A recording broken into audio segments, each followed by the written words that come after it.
Yes? Yes? Is this Mr. Aquino? It is. Who's calling? This is Miss Griffin from YouTube. We are calling to inform you that your sample was flagged. My sample was flagged for what? Well, Mr. Aquino, your sample came back as Diet Mountain Dew. As what now? Well, Mr. Aquino, your sample came back as Diet Mountain Dew. I don't understand. I sent what you guys requested. Mr. Aquino, 3 months ago, you sent us a sample with lemon lime sports drink, and before that, it was a bag of dog poop. Keep this up. Next time it'll be on fire. We expect you to take this seriously, Mr. Aquino. I do a humorous, funny podcast. I don't take anything seriously. Next time, Mr. Aquino, just send us your new footage. Thank you. Oh, that's the sample they wanted.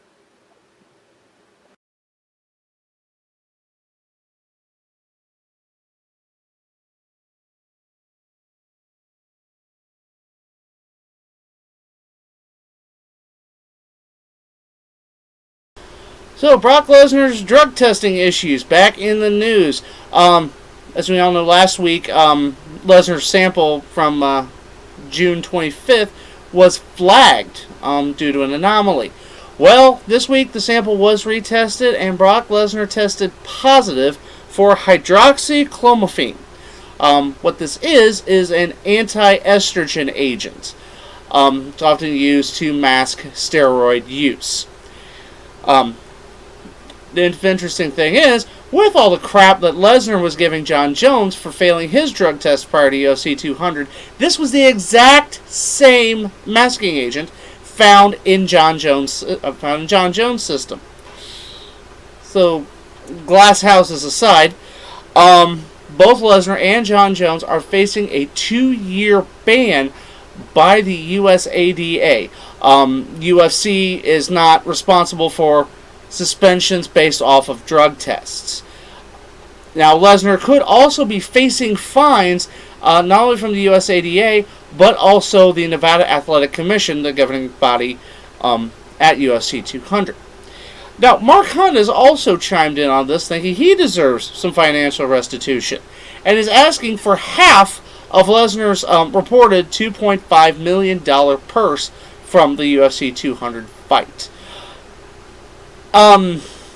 More than likely, that probably won't happen. Now, I'm sure, like everyone else, you're wondering, what are the ramifications for his SummerSlam match, with Randy Orton? Well, given the fact that WWE's got their head in the sand as far as it can possibly go as far as this is concerned, since it wasn't a wellness violation by WWE standards, since WWE didn't conduct a test, since this wasn't a WWE event, more than likely the match will still happen. I don't see why it wouldn't. Because I doubt they're going to test Lesnar prior, and of course not rake him over the coals like they did Roman Reigns, mostly because Lesnar's over. They don't have to put as much effort as they did. Reigns, who is now back from his 30-day suspension for violating wellness, of course tested positive for Adderall, which is a drug used to treat ADHD. So, was he taking it to focus on getting his promos right? Anyway. But now, the issues with Lesnar. I mean, not only does Lesnar have to worry about financial ramifications and possibly not fighting in a UFC ever again, I think this might hurt his political aspirations.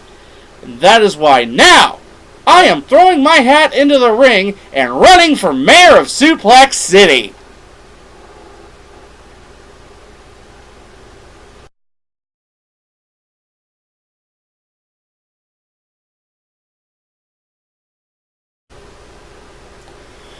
Well, just the other day, WWE fans got well, depending upon how you feel about the lady in question, great news and not so great news.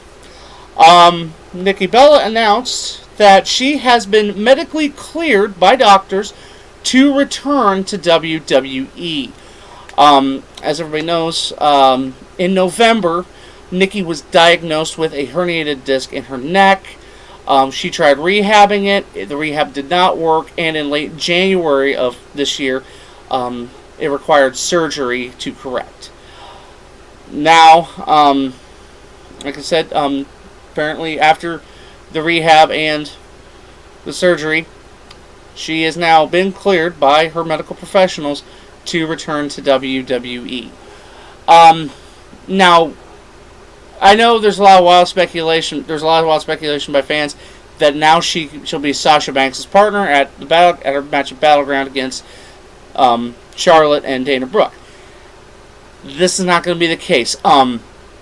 Nikki still has to go through an evaluation by WWE.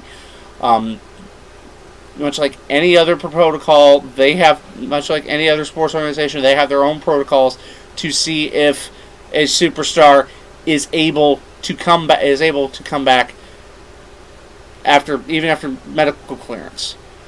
They have to make sure she's okay to work and can safely work. Now, I'm sure a lot of people have paid attention that she has been training and also has worked on developing a new finisher due to the fact that her rack attack finisher was the primary cause of this herniated disc. So more than likely, when Nikki returns to the ring, her style is going to be changed. And then she has to deal with all the other changes that are going on. The landscape has changed. There's a lot more. The level of ladies in WWE has grown. So, I mean, I'm happy, but I'm glad. I don't want to see anybody suffer. I don't want to see anyone be out of living. Well, we all know my stance on Nikki Bella. Yeah, well. With John, the thing is, with John going part-time, I don't see her going much longer. But, yeah, maybe I'm speculating. But, again, this is a time-will-tell situation. Like I said, she still has to be evaluated. I would say it's, excuse me, at least another month before we see Nikki Bella on WWE TV or in a WWE ring. But again, congrats on the all clear. Yay for you.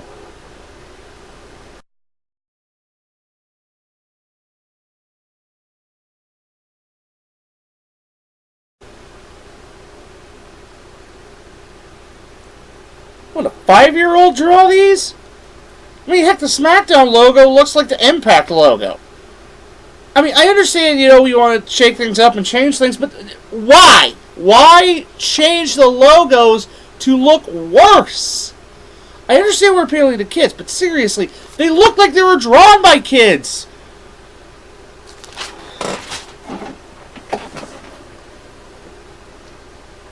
I'd like to thank you all for watching this episode of The Guido Goes Off. Don't be afraid to like, share, and subscribe. And if you have any comments about what I talked about, feel free to leave them in the comment section below. You can also follow me on my poorly drawn Twitter and Instagram at r_man_Guido. Now, if you'll excuse me, YouTube's about to get another sample.